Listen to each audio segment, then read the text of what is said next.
दुनिया भर के कई जाने माने मीडिया संस्थानों की एक सम्मिलित रिपोर्ट में ये बात सामने आई है कि इजराइल की एक कंपनी अपने स्पाईवेयर के जरिए कई देशों के जाने माने लोगों, जिसमें मुख्यतः पत्रकार, विपक्षी राजनेता और ऐसे कई अन्य लोगों की जासूसी करवाती थी।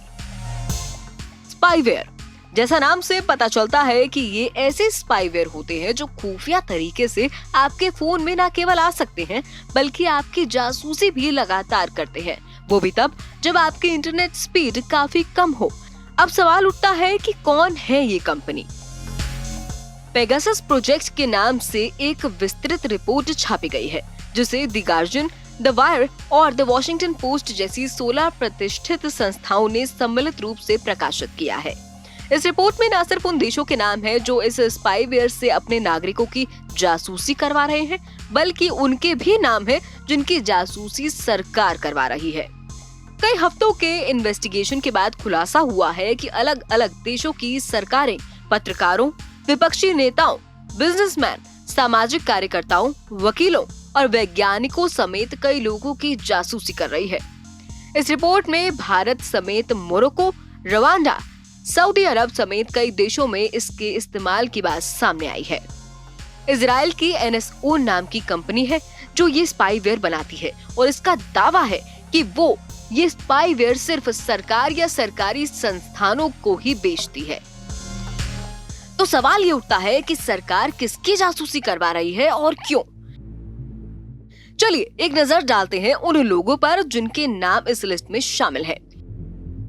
अगर भारत की बात करें तो पूर्व CJI रंजन गोगोई पर यौन शोषण का आरोप लगाने वाली महिला समेत प्रसिद्ध वायरोलॉजिस्ट गगनदीप कांग समेत कई चौंकाने वाले नाम हैं।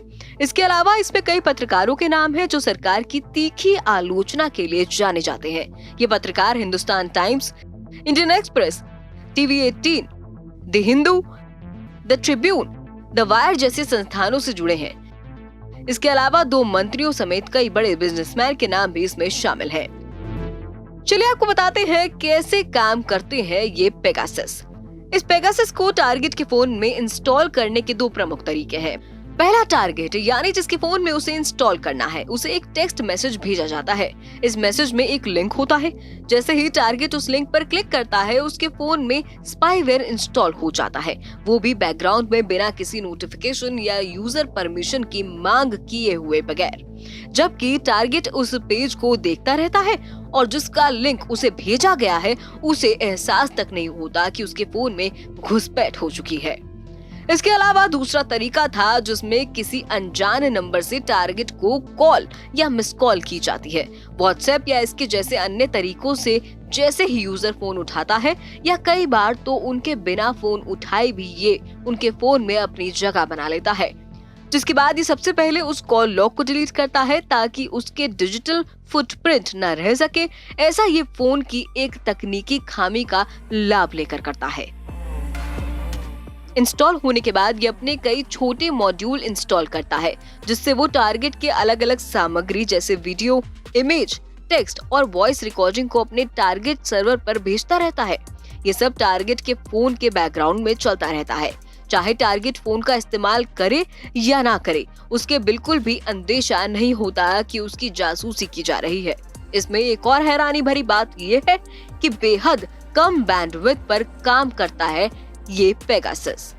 आपको जानकर आश्चर्य होगा कि इस खबर के बाहर आने के बाद अमेज़न ने इजराइल की सर्विलांस कंपनी NSO ग्रुप से जुड़े हुए इंफ्रास्ट्रक्चर व अकाउंट्स को बंद कर दिया है। NSO ग्रुप वही कंपनी है जो पेगासस की बिक्री करती है।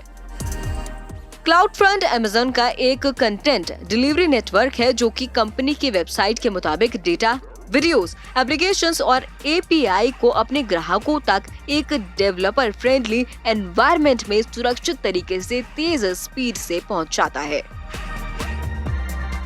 अब आप समझ सकते हैं कि अमेज़न जैसी कंपनी को अंदाजा नहीं लगा कि उसके प्लेटफॉर्म का किस तरीके से इस्तेमाल किया जा रहा है, तो बेचारे टारगेट को इसकी भनक कैसे लगती।